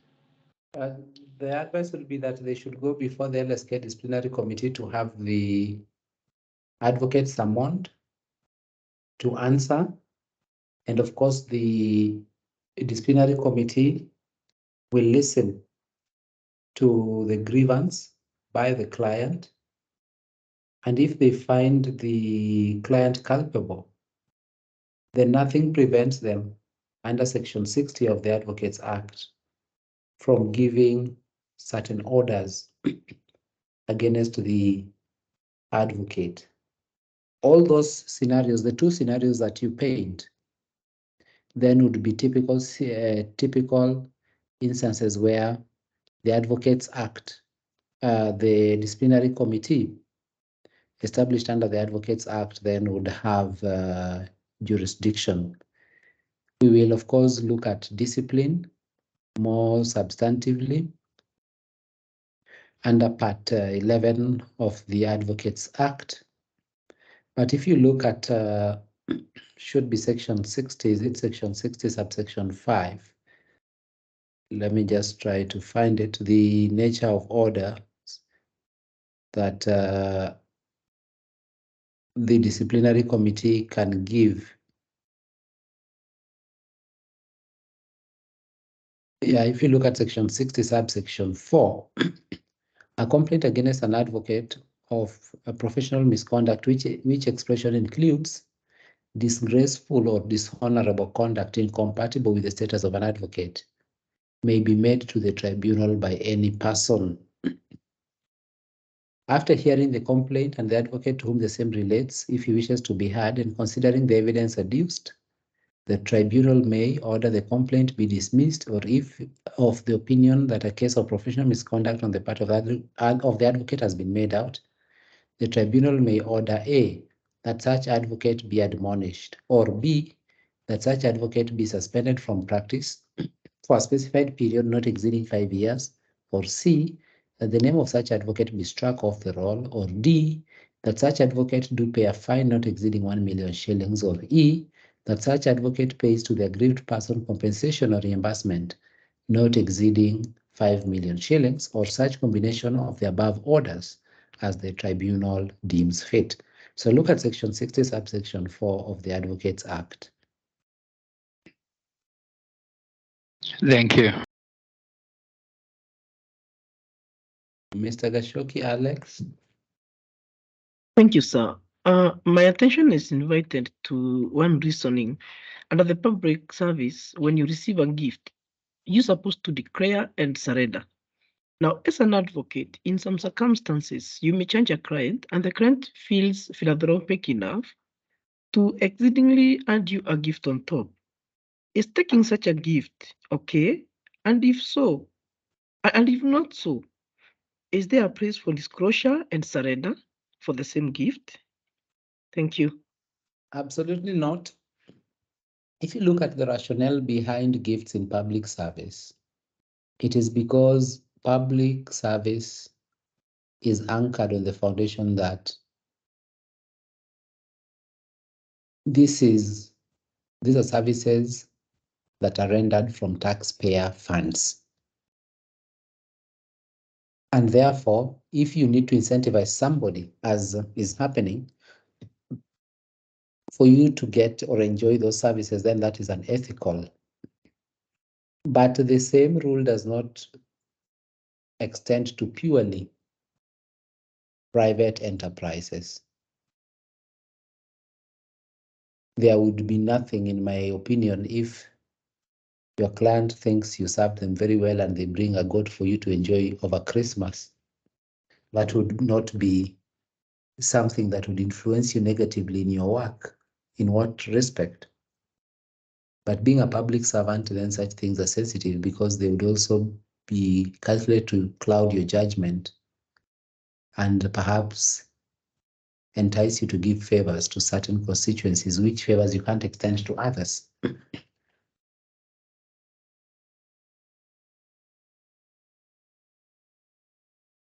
But the goat should not. But the goat should not be the form of payment. Should not Also, be I now. can take even. So Now I I can take pay a piece you of land.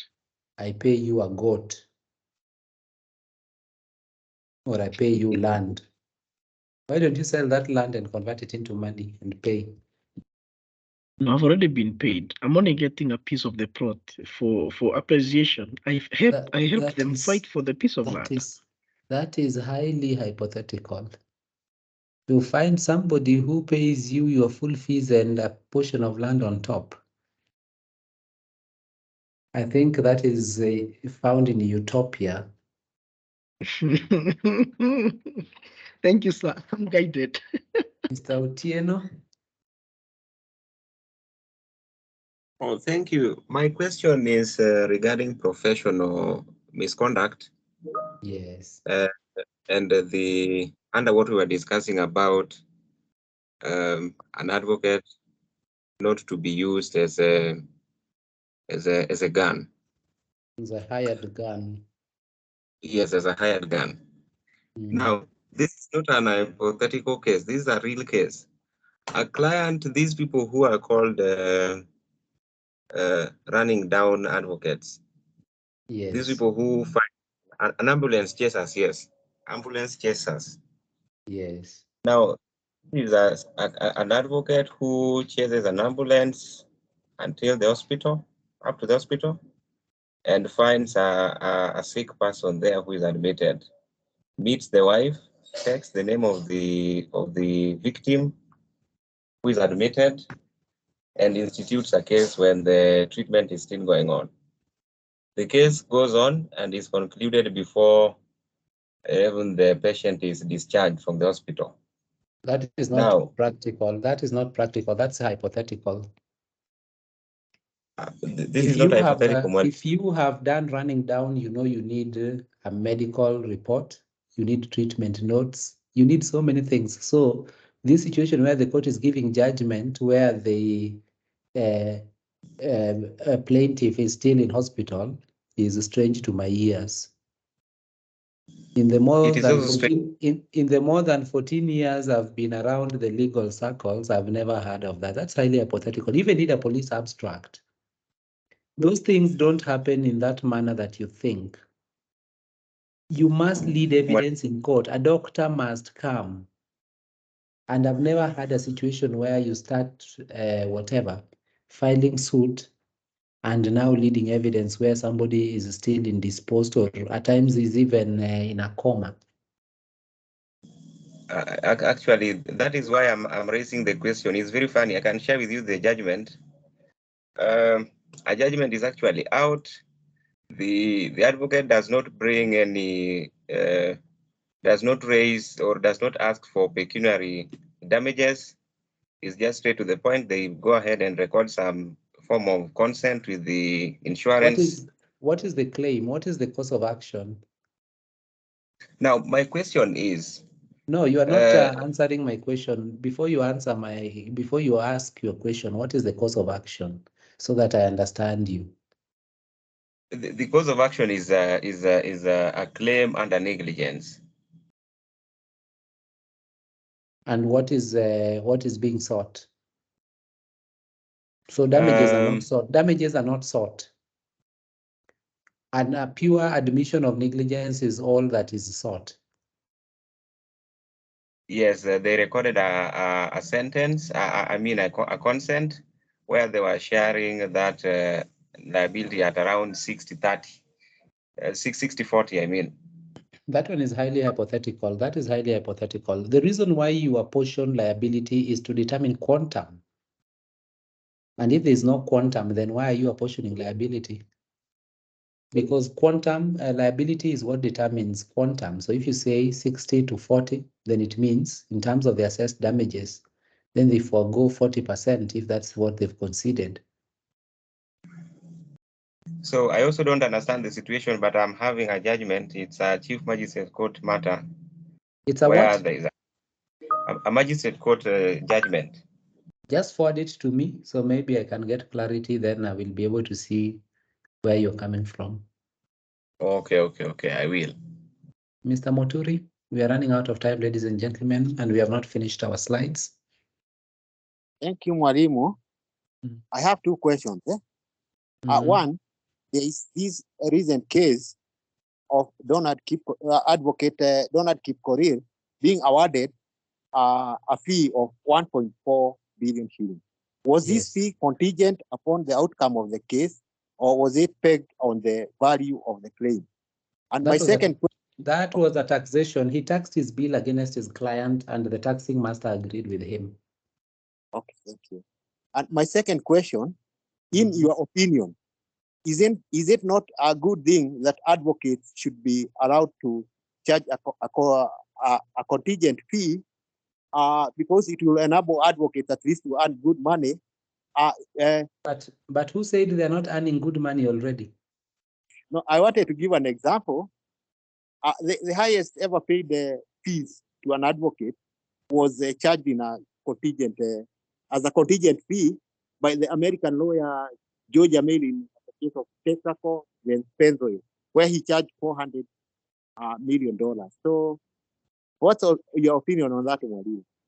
I mean, it ruins objectivity. You do everything to you win at all costs. You want the money. So let's just remain objective. You can still earn well, even with consistent objectivity.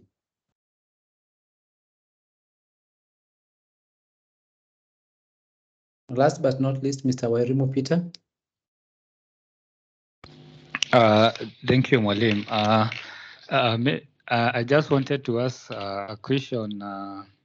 In a situation where proposed administrators get the services of an advocate, but in the course of maybe a succession matter, the other beneficiaries suspect that the administrators are not honest.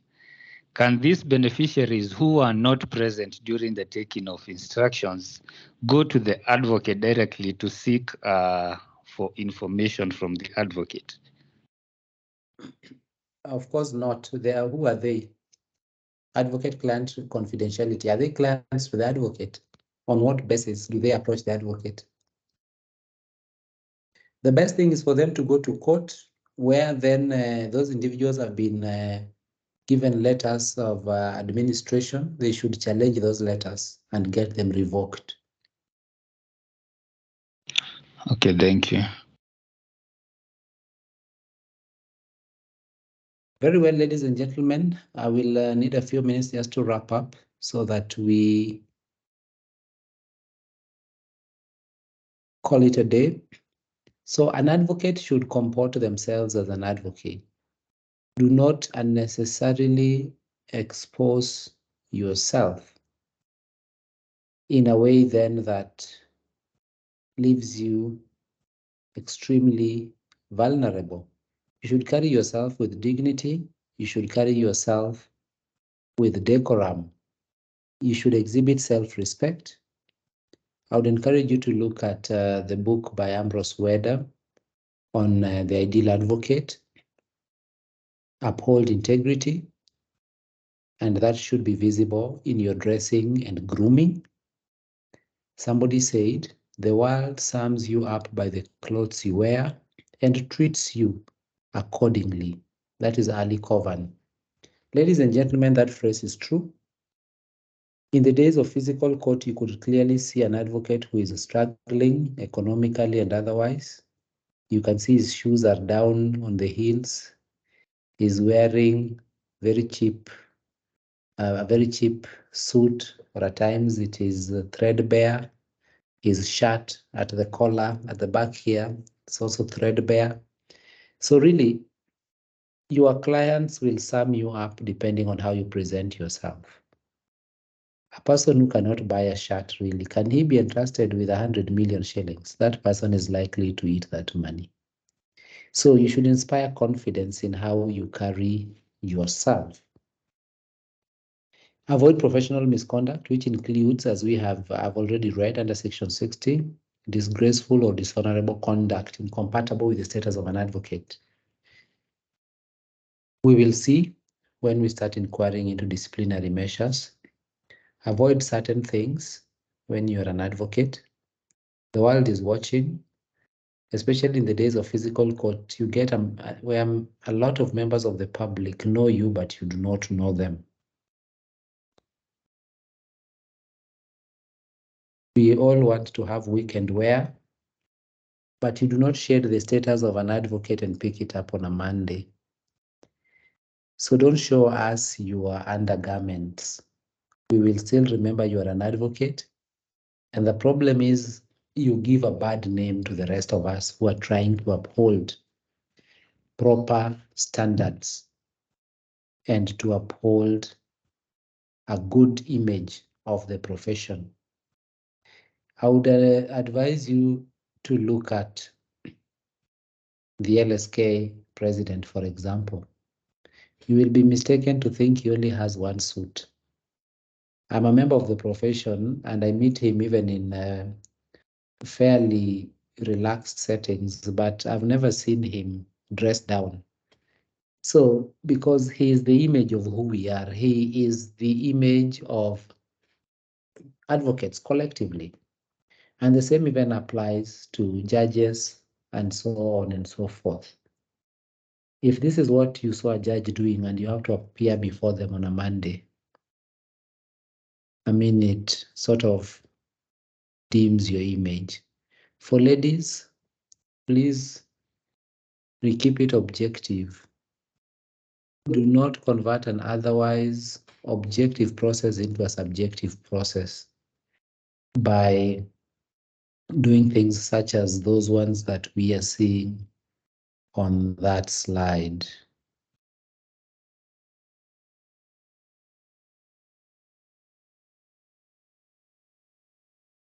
It follows that you have a duty to a client, but the client also has a duty to you.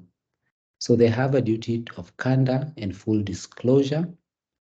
They should pay agreed fees and disbursements. They should cooperate with you when you are representing them. They should give you instructions that are clear. They should inform you about change of circumstances, especially in divorce matters. You do not only discover on the day of the hearing that they have gotten back together and you have labored the whole night preparing for the hearing. Then they say, yes, you know, in these matters of the heart, you never know. Let them inform you about change of circumstances so that you tailor your instructions accordingly. Respect the rule of law. They should not ask you to do things that run counter to your calling. I think that marks the end of this discussion. Next week, we will open up the Law Society of Kenya Act and look at your obligations as an advocate and components of that act. As always, ladies and gentlemen, allow me to wish you a restful evening and let's meet again next week, inshallah. Bye-bye from my end. Inshallah, good night. Inshallah. Bye. Bye. Good night, everyone. Bye, Mwalimu. Thank you. Bye. It was a class because you came. Thank you. Hapo pati agenda jamani. I got to cloud. Hapo mumefinya kidogo. Sasa warembo wa date kwa hii class. Au dem ni hot wewe. Okay. Sasa hata ukipelekwa Vile date inafaa. mrembo, uvae suti. Tutakuwa tunakuangalia huko nje. Kusikia wapi? Imesemwa hapo. Zero Joan. People lazima wapati bana. Partying is a must. But then the dress code is the issue here. Tunaangalia huko nje. Ati client Leo- akikupa ng'ombe hufai kuchukua Unaona ng'ombe. hakuna mali amesema tusikunywe whisky. Na mali umesikia?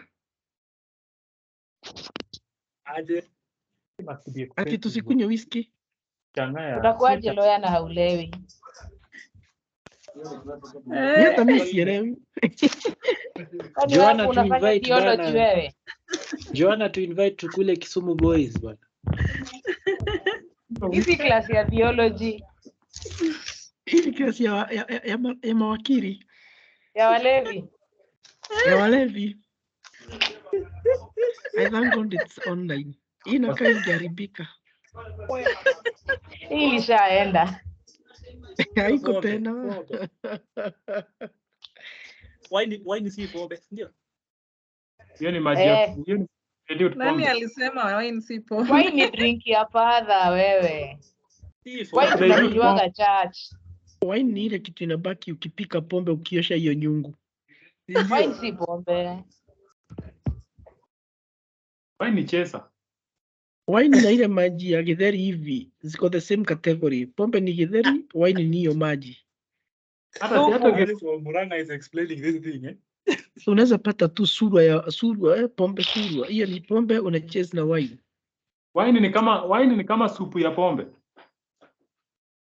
Bas, sasa hapo ndio umeleta ile terminology nilikuwa nimekosa soup. Plain Wine ni English. kama supu ya mayai. Napikanga mayai. Are you from Murang'a? Unawekanga mayai supu? Are you from Mount Kenya? Murang'a. Wewe. You know I'm sitting on the foot of Watu wa Mount Kenya, then you Murang'a. talk like this.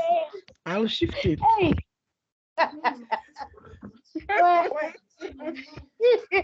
Mayai. Mayai inaweza kuwa na food.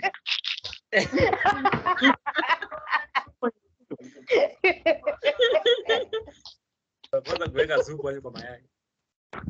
Huyu jamaa Lezi ya Rota Kenya. Watu wa Murang'a. Mimi naona hapa Mtatua. mheshimiwa Babu Owino. Simwache atuongeleshe sisi wengine tunyamaze. Ni kama tu Sawa, Mhesh. ni kama tu kule samaki kama umevalia shati. Au. Kula samaki na rice, ukule samaki na ugali.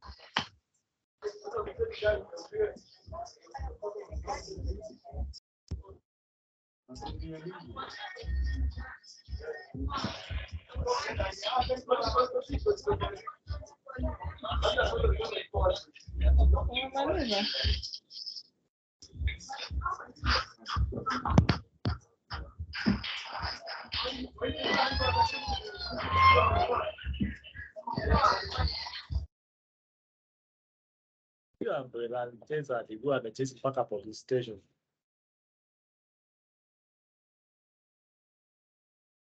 Alafu ana file case bila prayers. Ati wakili ameshtaki mtu alikuwa hospitali. Zile vitu gani mnakuanga nazo? Na hakuna kitu anadai, ni kumstaki tu. Wewe sishikeni huyu mtu mstaki. Ati ameshtaki na hata analipwa. Ameweka content.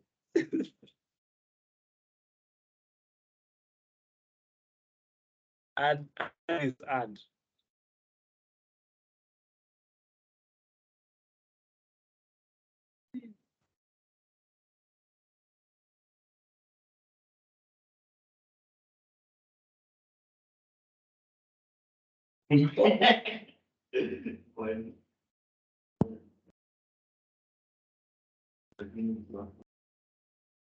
Dreadlocks.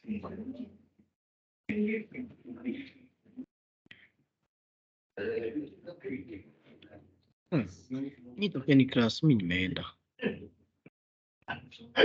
Martin Kasao, toka huko tukutane huko kwa nini? Nyuma ya tent. Martin toka, tukutane nyuma ya tent. Niko nyuma. Kuna pressure huko nyuma ya tent. Wapi? Online ama WhatsApp? Huko kwa question 2, huko International Criminal Court, huko. Tukutane huko. Twende. Nana hajaenda nyumbani tukutane huko. Naona Emi ashaenda kutafuta groceries.